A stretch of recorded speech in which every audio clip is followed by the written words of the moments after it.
नमस्कार। धानुका आदर्श विद्या मंदिर की ऑनलाइन क्लास में एक बार फिर से आपका स्वागत है। कक्षा 9वीं गणित विषय में हमने पिछले टॉपिक में घनाभ का संपूर्ण पृष्ठीय क्षेत्रफल और घनाभ की 5 दीवारों का पृष्ठीय क्षेत्रफल के बारे में जानकारी प्राप्त की और उनसे संबंधित सवाल हमने हल किए। आज हम उसी टॉपिक को आगे बढ़ाते हुए एक सवाल और हल करने वाले हैं। ये सवाल हमारा है, एक घनाकार डिब्बे का एक किनारा 10 सेंटीमीटर लंबाई का है तथा एक अन्य घनाभाकार डिब्बे की लंबाई, चौड़ाई और ऊंचाई 12.5, 10 सेमी और 8 सेमी है। मैंने आपको बताया था पिछले वीडियो में कि जब घनाभ आपको दिया होगा तो घनाभ में लंबाई, चौड़ाई और ऊंचाई तीनों विमाएं आपको दे के रखेगा और जब घन आपको दिया होगा तो केवल एक भुजा की माप आपको दे के रखेगा। तो इस सवाल में घन और घनाभ दोनों आकृतियां हमें दी गई है। अब हमें क्या करना है, इस सवाल में 2 सवाल हमें दिए गए हैं। पहला सवाल है, किस डिब्बे का पार्श्व पृष्ठीय क्षेत्रफल अधिक है और कितना है। हमें इस बात का ध्यान रखना है। पार्श्व पृष्ठीय क्षेत्रफल, पार्श्व पृष्ठीय क्षेत्रफल क्या होता है? संपूर्ण पृष्ठीय क्षेत्रफल हमने पढ़ा, 6 पृष्ठों का क्षेत्रफल जब हमने निकाल लिया तो वो संपूर्ण पृष्ठीय क्षेत्रफल है। पार्श्व यानी इसका ये हिस्सा, इस हिस्से का क्षेत्रफल पार्श्व पृष्ठीय क्षेत्रफल, वक्र पृष्ठीय क्षेत्रफल कहलाता है। इन 2 हिस्सों को छोड़ दिया जाता है, ऊपर वाला और नीचे वाला। इन दोनों को जब निकाल दिया जाए संपूर्ण पृष्ठीय क्षेत्रफल में से तो ये कहलाता है पार्श्व पृष्ठीय क्षेत्रफल। पिछले वीडियो में हमने कमरे की चारों दीवारों का क्षेत्रफल निकाला था, उसी सूत्र से हम घनाभ का पार्श्व पृष्ठीय क्षेत्रफल निकाल सकते हैं। और घन का पार्श्व पृष्ठीय क्षेत्रफल कैसे निकालेंगे, क्योंकि घन में भी ऊपर और नीचे की 2 पृष्ठ हमने छोड़ दिए हैं, केवल 4 पृष्ठों का निकालना है।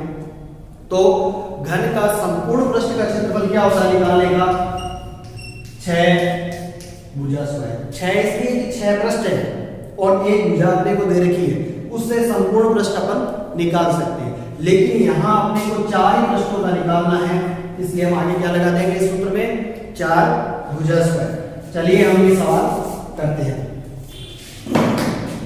पहला सवाल है, किस डिब्बे का पार्श्व पृष्ठीय क्षेत्रफल अधिक है और कितना अधिक है।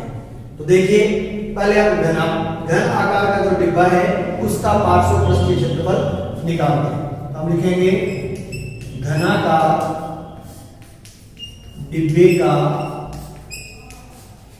पार्श्व पृष्ठीय क्षेत्रफल। अभी मैंने सूत्र बताया आपको, 4 भुजा स्क्वायर। तो 4 भुजा कितनी है, 10 है, 10 का स्क्वायर, तो 4 गुना 10 का स्क्वायर कितना हो गया, 100 बराबर 400 सेमी स्क्वायर। तो जो घनाकार डिब्बा था उसका पार्श्व पृष्ठीय क्षेत्रफल कितना मिला, 400 सेमी स्क्वायर। अब हम निकालेंगे घनाभाकार। घनाभाकार डिब्बे का पार्श्व पृष्ठीय क्षेत्रफल। सूत्र क्या बताया था मैंने, 2 गुणा ऊंचाई कोष्ठक लंबाई प्लस चौड़ाई। तो 2 गुणा ऊंचाई कितनी है, ऊंचाई है 8,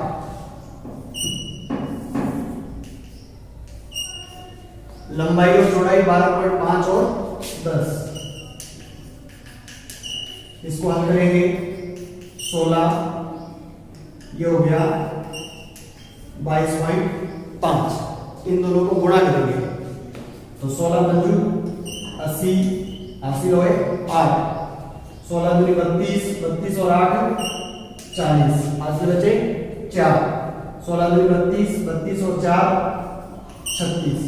पॉइंट कहाँ लगेगा इसमें? पॉइंट लगेगा एक संख्या, तो ये 0 हटा दिया यहां से। तो जो घनाभागार डिब्बा है उसका पार्श्वपृष्ठीय क्षेत्रफल हमें 360 सेंटीमीटर स्क्वायर प्राप्त हुआ। अब दोनों को देखने पर पता चल रहा है कि किसका पार्श्वपृष्ठीय क्षेत्रफल अधिक है। तो जो घन आकार का डिब्बा है उसका पार्श्वपृष्ठीय क्षेत्रफल घनाभागार जो डिब्बा है उसके पार्श्वपृष्ठीय क्षेत्रफल से अधिक है। हमें एक प्रश्न में पूछा है कि किस डिब्बे का पार्श्वपृष्ठीय क्षेत्रफल अधिक है और कितना है। तो हम लिखेंगे घनाकार डिब्बे का पार्श्वपृष्ठीय क्षेत्रफल घनाभागार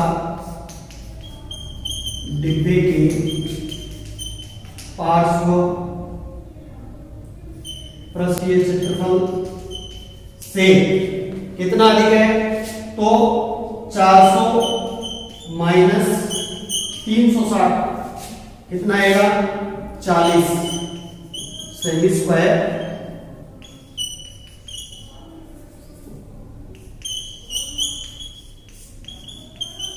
अधिक है।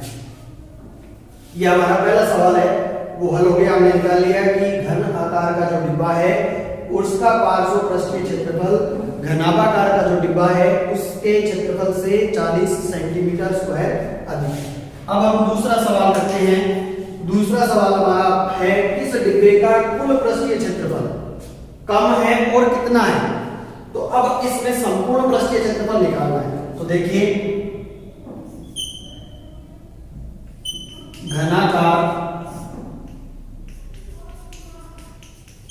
डिब्बे का संपूर्ण पृष्ठीय क्षेत्रफल 6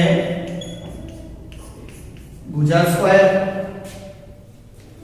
तो 6 गुणा 10 का स्क्वायर 6 गुणा 100 बराबर 600 सेमी स्क्वायर। ठीक है। अब इसी प्रकार हम घनाभागार डिब्बे का निकालेंगे। घनाभागार डिब्बे का संपूर्ण पृष्ठीय क्षेत्रफल सूत्र क्या था? 2 गुणा LB plus BH plus LH। तो 2 लंबाई है 12.5 इंटू 10 और 10 गुणा 8 प्लस 8 गुणा 12.5।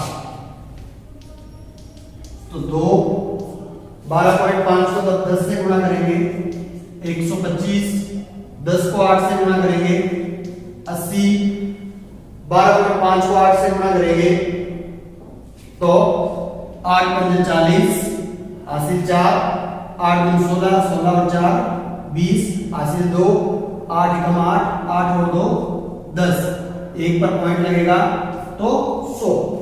अब ये कितना हो जाएगा हमारे पास टोटल इसका? 2 गुणा सबको जोड़ लो 100, 80, 180, 180 और 100 और जोड़ लिया 280, 280 में 25 और जोड़ दिया तो 305। 305 को 2 से गुणा करेंगे तो 610 सेमी स्क्वायर। अब देखो जो घनाकार डिब्बा था उसका 600 सेमी स्क्वायर संपूर्ण पृष्ठीय क्षेत्रफल हमें प्राप्त हुआ, जबकि जो घनाकार डिब्बा है घनाभागार डिब्बा है उसका हमें 610 सेंटीमीटर स्क्वायर संपूर्ण पृष्ठीय क्षेत्रफल प्राप्त हुआ। मतलब इसमें पूछा है कि किस डिब्बे का कुल पृष्ठीय क्षेत्रफल कम है। तो किसका कम होगा? घन आकार डिब्बे का संपूर्ण पृष्ठीय क्षेत्रफल घनाभागार से कम होगा। अब कितना कम है वो और बता देते हैं। तो हम लिखेंगे घनाकार डिब्बे का संपूर्ण पृष्ठीय क्षेत्रफल घनाभागार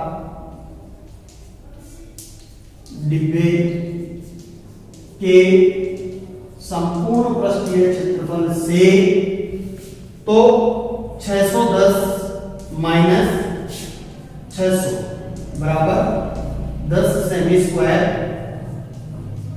कम है। इस प्रकार से हमने इस एक सवाल में दिए गए दो सवालों को हमने हल किया है।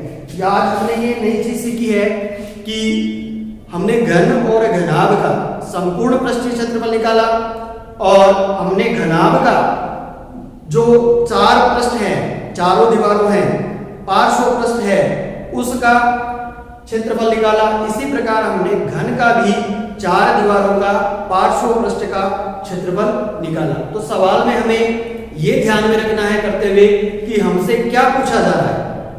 संपूर्ण पृष्ठ पूछा जा रहा है कि चार दीवारों का क्षेत्रफल पूछा जा रहा है कि पांच दीवारों का क्षेत्रफल पूछा जा रहा है। इस चीज को ध्यान में रख करके जब हम सवाल करेंगे तो हमारा सवाल सही होगा और सूत्रों का विशेष ध्यान रखना है। तो आशा करता हूं कि आज का सवाल आपको समझ में आया होगा। आगे के लिए जय हिंद, जय भारत।